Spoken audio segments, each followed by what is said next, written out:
Girbeagly. Just delicious. George Flint loved to eat.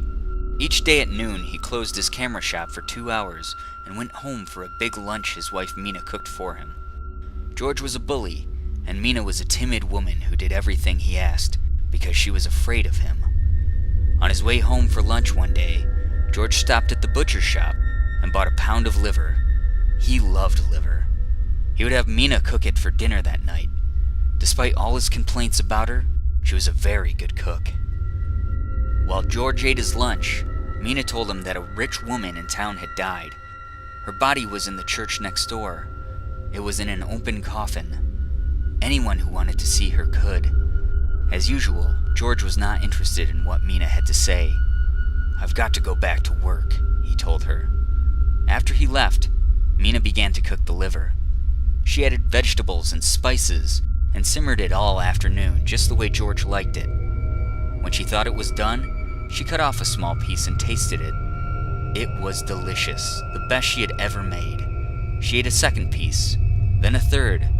It was so good she could not stop eating it. It was only when the liver was all gone that she thought of George. He would be coming home soon. What would he do when he found out that she had eaten all of the liver? Some men would laugh, but not George. He would be angry and mean, and she did not want to face that again. But where could she get another piece of liver that late in the day? Then she remembered the old woman lying in the church next door waiting to be buried. George said he never had a better dinner. "Have some liver, Mina," he said. "It's just delicious." "I'm not hungry," she said. "You finish it." That night, after George had fallen asleep, Mina sat in bed trying to read, but all she could think about was what she had done. Then she thought she heard a woman's voice. "Who has my liver?" it asked. "Who has it?" Was it her imagination? Was she dreaming?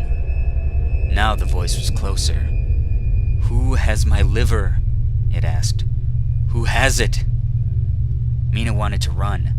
"No, no," she whispered. "I don't have it. I don't have your liver." Now the voice was right next to her.